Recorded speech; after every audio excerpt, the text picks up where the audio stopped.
Wells Fargo presents one of the surest ways to grow your money. A Wells Fargo CD account, where you can earn a 5.00% annual percentage yield on an 11-month term with a minimum opening deposit of $5,000. Visit a Wells Fargo branch or wellsfargo.com/CD rates to open a CD account and start growing your savings with us. Wells Fargo Bank, N.A., member FDIC. Segunda parte. Lo humano y lo social. Conferencias. Un espacio reservado para contaros en voz alta algunos de los trabajos que se desarrollan en los 6 institutos de investigación que forman parte del Centro de Ciencias Humanas y Sociales del CSIC.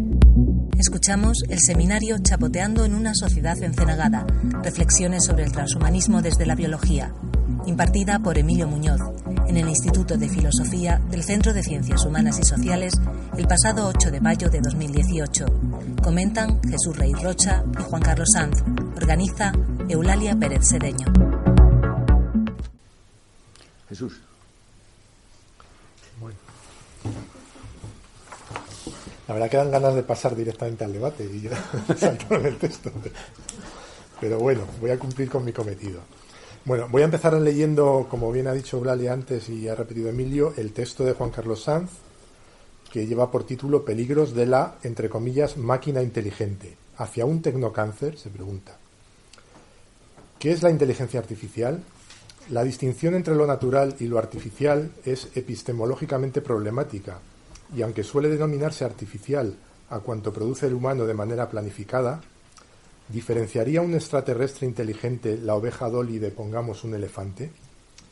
En última instancia, me atrevo a decir que el desarrollo técnico tornará el ente natural indistinguible del artefacto. En cuanto al concepto de inteligencia, su definición ha sido igual de polémica. De hecho, el psicólogo británico Philip Edward Vernon sugirió no menos de 13 definiciones que, por supuesto, están en tela de juicio. No obstante, como por algún lugar hay que empezar a pelar la fruta, propondré una definición provisional. Llamaré inteligencia artificial a la exhibida por las máquinas. Con ser un enunciado circularmente vicioso, expresa un propósito tecnológico. El ser humano parece que quiere dotar a la máquina de un pensamiento similar al humano. ¿En qué fase estamos? El test de Turing, el darwinismo nervioso y la estupidez humana. La historia de la tecnología nos muestra que en su inicio los artefactos suelen imitar al fenómeno natural. Así se constata en las máquinas voladoras rudimentarias que se parecían a las aves, los insectos o los quirópteros. Empero, tal similitud resulta, si no perjudicial, casi siempre inútil para el correcto funcionamiento de la máquina. Esto mismo sucede con la inteligencia artificial, pues en vez de buscar una inteligencia cibernética per se, se intentan aplicar al artilugio esquemas humanos de conducta.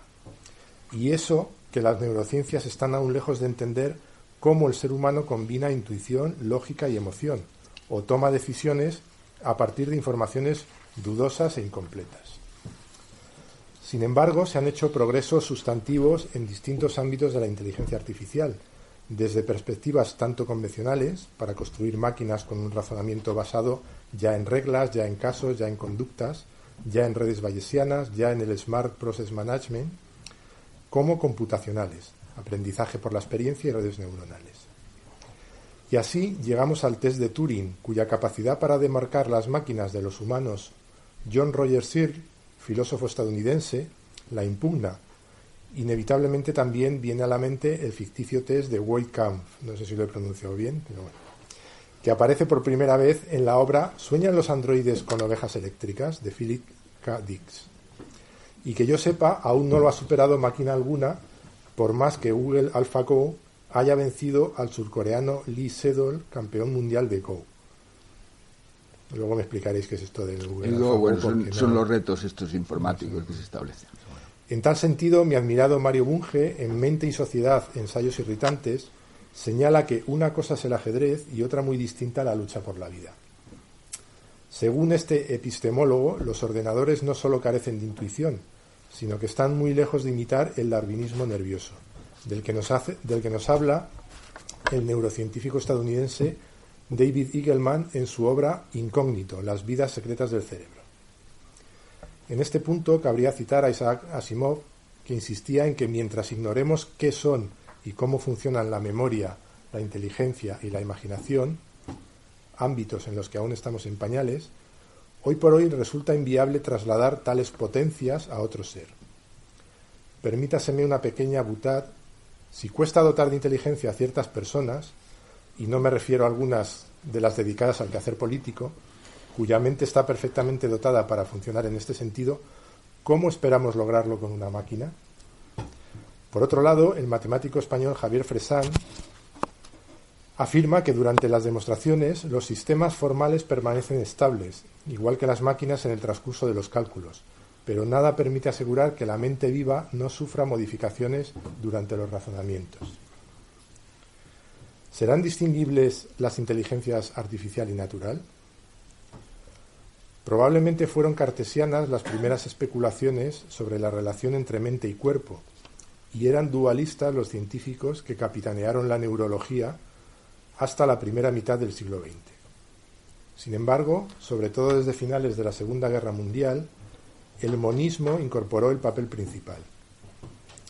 Que aún no sepamos si el mental es un mero estado físico o si la mente puede reducirse a un proceso cerebral o es un atributo emergente de cierta cantidad de neuronas con unas características topológicas específicas, no nos tiene por qué llevar a aceptar la existencia ontológica de otra realidad paralela a la material.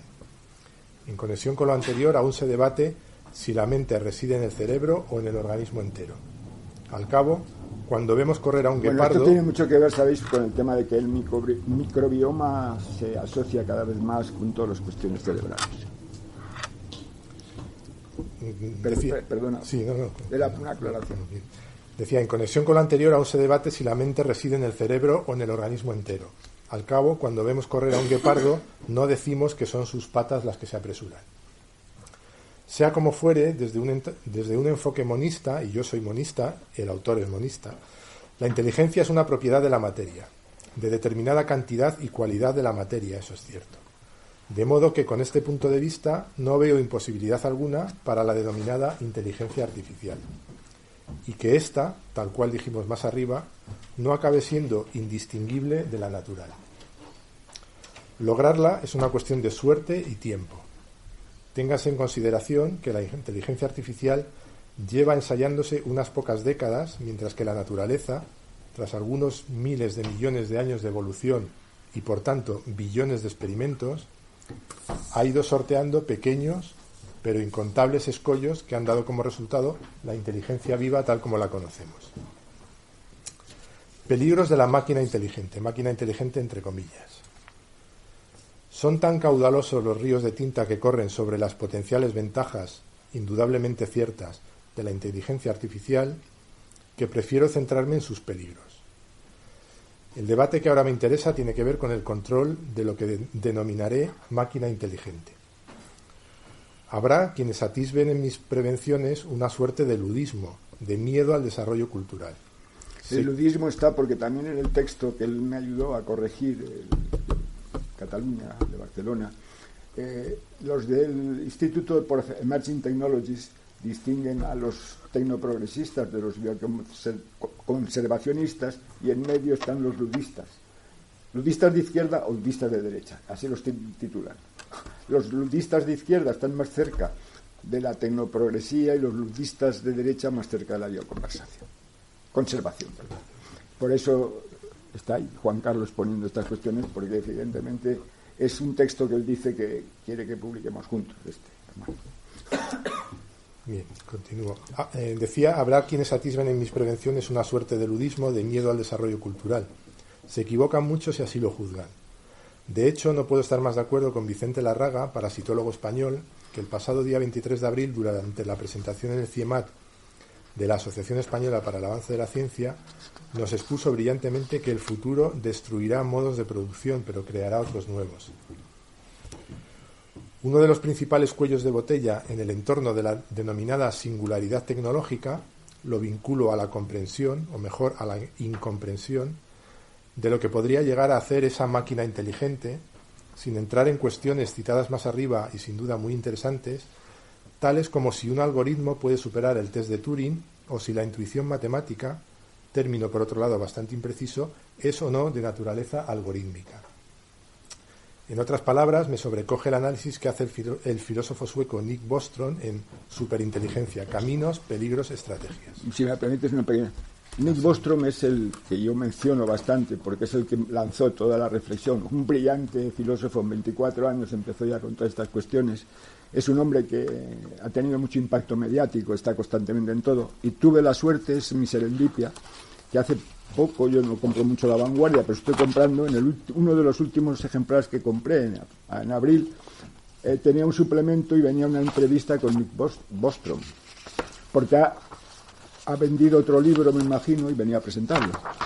Y Bostrom aquí ya dice muchos temores, y como también Juan Carlos había leído, estaba leyendo estas cuestiones, pues me imagino que ahí están estas. Sí, ahora lo desarrollan un poquito. De todas formas, si quieres, puedes ir avanzando y no leerlo todo, porque es largo. Bueno, queda una página. Dice, coincido con este autor en cuán sorprendente resulta la exigua reflexión que les mereció a los pioneros de la inteligencia artificial las consecuencias del éxito de sus investigaciones tras alcanzar la singularidad tecnológica, obviando asuntos clave como con qué valores se diseñan los objetivos de la máquina inteligente.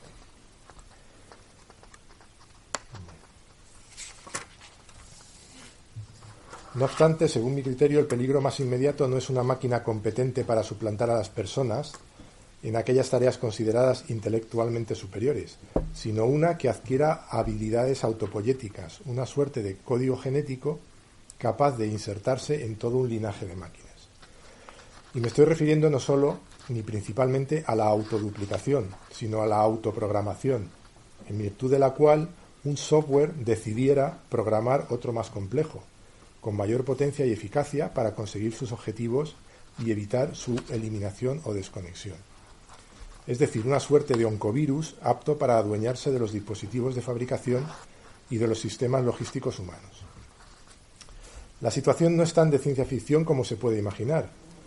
El matemático John Newman diseñó un programa autorreplicante dotado de unas destrezas de supervivencia y de adaptación semejantes a la de los seres biológicos.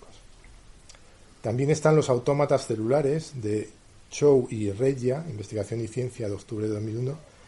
De hecho, en 1980 un equipo de la NASA quiso instalar en la Luna una factoría autorreplicante contra la que alegó el físico estadounidense Tipler, advirtiendo la posibilidad de que tal factoría colonizase la galaxia entera.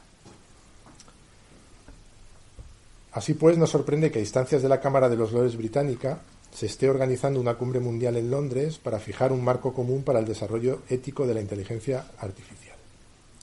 Ojalá esta iniciativa no sea mera bayética, una especie de bayeta institucional para encalar sepulcros que con el pretexto de la ética cambia apariencias sin variar lo sustancial. Y termina el texto. Por ahora en el horizonte aún no se columbra el desideratum del filósofo utilitarista australiano Peter Singer: cuando un ordenador adquiera conciencia, deberá tener derechos humanos. Hay bastantes cosas que, en cierto modo, se han hecho mucho de la interacción que hemos mantenido Juan Carlos y yo, aparte de muchas cosas que sean suyas. Y Jesús, que ha estado más alejado, pues va ahora a exponer su... Bueno, pues ahora os voy a exponer...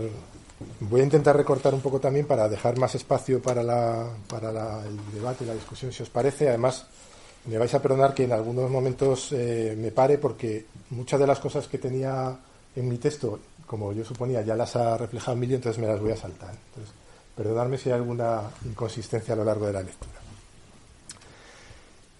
Bueno, quería comenzar diciendo que, aparte, por supuesto que es una enorme satisfacción para mí comentar este seminario de Emilio sobre el transhumanismo visto desde la biología, y quería comentaros que mientras preparaba este comentario cayó en mis manos, digamos que por serendipia, que es un término muy del gusto del propio Emilio, uno de los textos de presentación del tercer disco de Gato Pérez, que algunos conoceréis. Es un músico de origen argentino afincado en Cataluña. Y es un disco que lleva por título Atalaya. Y en este texto de presentación el autor Rafael Moll presenta al músico como un convencido de que para vivir plenamente una persona debe dominar las tres patas de la realidad: la calle, la biblioteca y la atalaya. Y esto me viene al caso porque no es la primera vez que Emilio Muñoz nos deleita con sus reflexiones, siempre, considero, desde la atalaya de la ciencia y desde su experiencia de la vida y de la práctica, podríamos decir, de la biblioteca, es decir, del saber, y de la visión de las cosas con perspectiva. El texto de Emilio, Transhumanistas versus bioconservadores, examina dos conceptos enfrentados, analizando, como señala el título, la controversia entre partidarios de uno y otro concepto o línea de pensamiento. Emilio en su texto expone los principales temas candentes o desafíos del transhumanismo y del que presenta como su contrapartida, el pensamiento bioconservador, como él bien ha dicho. El texto está imbuido de comentarios y reflexiones sobre los aspectos éticos y de responsabilidad asociados al transhumanismo, y aparecen implícitos también... Graciela ya me había advertido que se tenía que marchar. No me voy a ofender, Graciela. Te ha tocado a ti, pero yo procuraba que no me tocara a mí, por eso corría. Bien, aparecen implícitos también en el texto como elementos para el debate la noción de riesgo y el principio de precaución. Y finalmente, como es habitual en sus escritos, no falta la perspectiva histórica. El análisis realizado por Emilio Muñoz se estructura en torno a tres elementos. En primer lugar, un análisis crítico de la situación de la controversia. En segundo lugar, un análisis en profundidad del movimiento transhumanista, del que ya nos ha dado algunas pinceladas. Y en tercer lugar, un análisis de la cuestión partiendo de las posiciones críticas que suscita el movimiento transhumanista bajo el prisma del desafío que plantea la biología contemporánea. Comienza Emilio su análisis de la situación de la controversia presentando las instituciones más representativas de ambos movimientos, de las que ya nos ha hablado, y la lectura de este apartado, desde mi punto de vista, viene a confirmarnos que transhumanismo y bioconservación, aunque puedan resultar novedosos o poco conocidos para el público lego, entre el que confieso que me encuentro, no son ni mucho menos meras etiquetas aplicables a líneas minoritarias de investigación, sino que por el contrario, efectivamente ya existe una controversia con abundante literatura e incluso con centros de investigación y de pensamiento dedicados a ellos. En el texto, Emilio hace una descripción de dos instituciones de referencia de las que ya nos ha hablado, no voy a insistir sobre ello, pero sí me gustaría decir que quizá hecho, no del texto, sino del análisis, hecho en falta la existencia de un organismo multidisciplinar, no sé si luego tú nos puedes decir si existe o no, de un organismo multidisciplinar capaz de abordar y contrastar ambas perspectivas o movimientos. Como bien dice Emilio en el comienzo de este apartado de su texto, un tema de tal complejidad, con tantos agentes e intereses, tiene que afrontar dinámicas y éticas muy diversas, y para este ejercicio hay que contar con formas asociativas, grupos, organizaciones e instituciones con visiones y perspectivas asimismo diferentes. Llegados a este momento, yo quería hacer una presentación del que he llamado nuestro invitado principal, el movimiento transhumanista, simplemente por dar una definición. Y volviendo a Nick Bostrom, el cofundador del IEET, lo define como un movimiento cultural e internacional que tiene como objetivo final transformar la condición humana mediante el desarrollo y la fabricación de tecnologías ampliamente disponibles que mejoren las capacidades humanas, físicas, psicológicas e intelectuales. Creo que en esta definición hay que destacar dos aspectos fundamentales del transhumanismo. Por un lado, la mejora de las capacidades humanas como fin último, y por otro, la amplia disponibilidad de la tecnología, si bien esta última yo la manejaría como una mera declaración de intenciones, si queréis, políticamente correcta.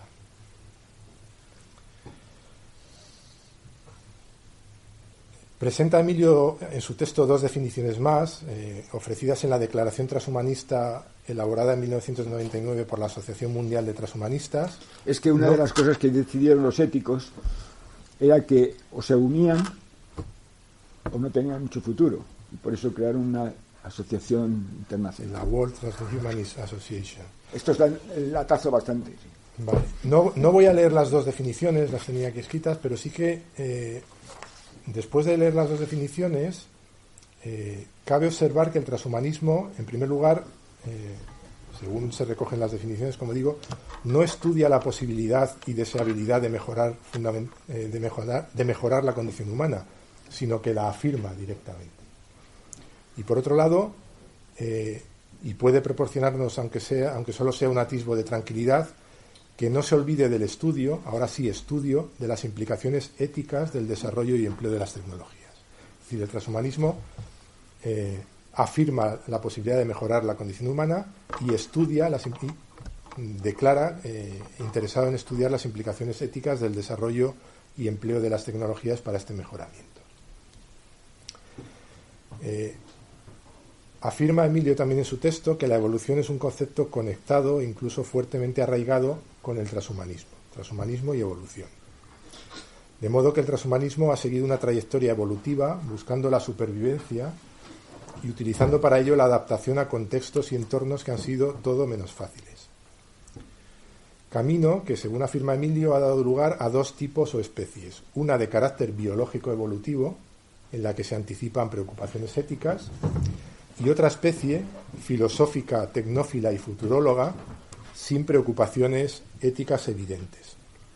Este proceso habría culminado en un híbrido que en cierto modo hace difícil mantener nítida y viva no solo la barrera entre ambos grupos, sino la susodicha controversia, que según opina Emilio se mantiene por razones estratégicas de dominio y oportunismo, como creo que has apuntado anteriormente. El tercer capítulo de su texto, que lleva por título El transhumanismo ante la perspectiva actual de la biología y las tecnologías de la vida, es un capítulo que declara Emilio que pretende ser su aportación más personal al tema que nos ocupa, y es un poco sobre la que, como él ya se ha detenido más, yo voy a pasar por alto, pero simplemente a modo de resumen o de recordatorio, decir que es un capítulo en el que el autor, en el que Emilio coloca al transhumanismo frente a la biología de sistemas y sus avances, por ejemplo, en el tratamiento del cáncer, y la biología sintética y sus aplicaciones derivadas del diseño de colecciones de células, organismos y ecologías a medida. Y para terminar este capítulo, como bien nos ha dicho antes, Emilio se refiere a los aspectos éticos del transhumanismo.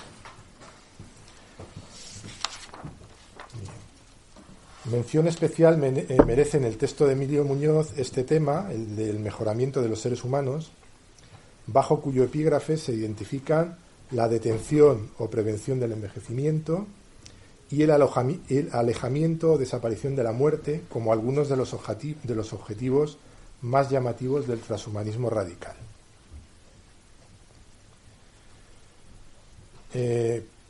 Termina Emilio con un capítulo dedicado a las autorreflexiones sobre la contextualización del entorno social, las éticas, sus dinámicas y dimensiones y la cultura científica en su cruce con la sociedad.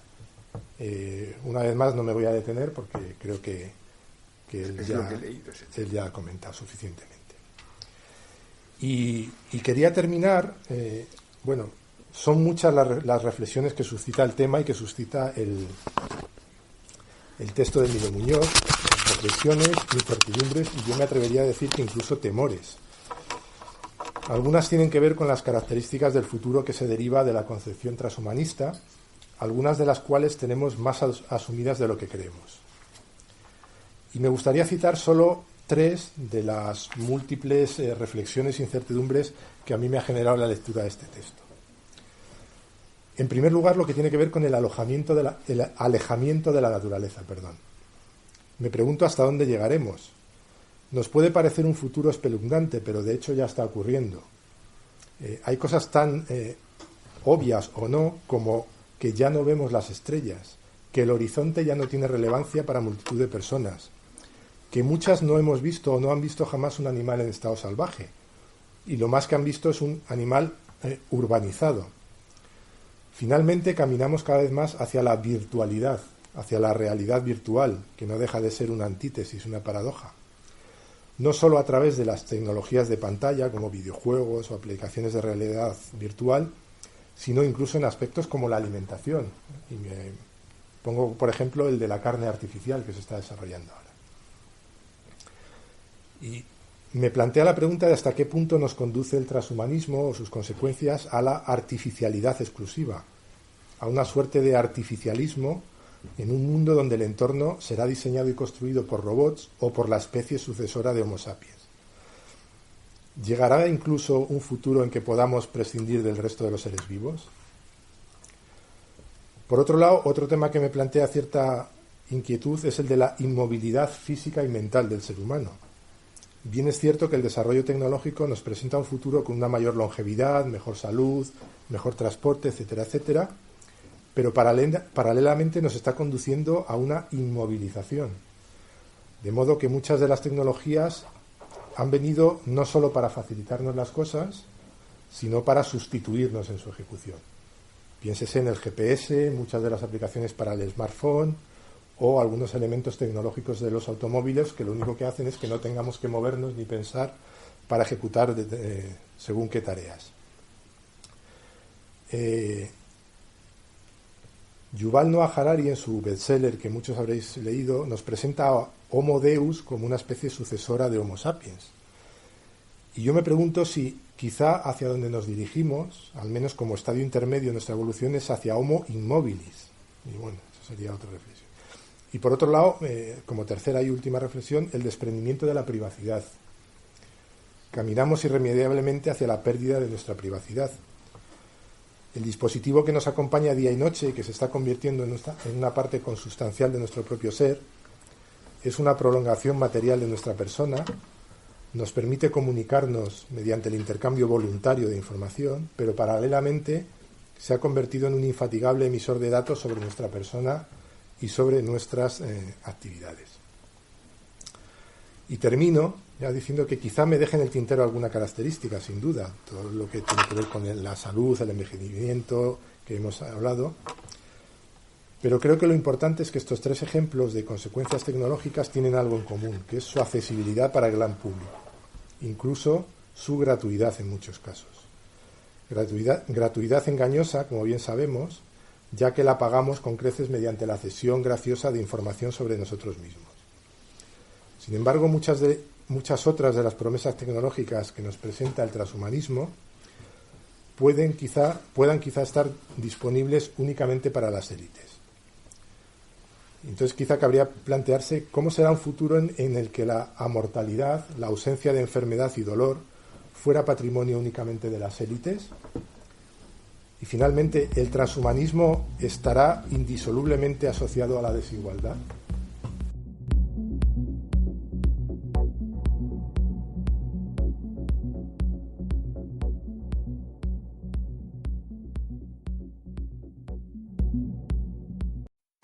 Fargo, the new virtual assistant from Wells Fargo, makes banking faster and easier. Like this. Fargo, what's my checking account routing number? And this. Fargo, turn off my debit card. And this. Fargo, what did I spend on groceries last month? And that's just the beginning. Do you, Fargo? You can. In the Wells Fargo mobile app. Learn more at wellsfargo.com/getfargo. Terms and conditions apply. Your mobile carrier's availability and message and data rates may apply. Wells Fargo Bank, N.A., member FDIC.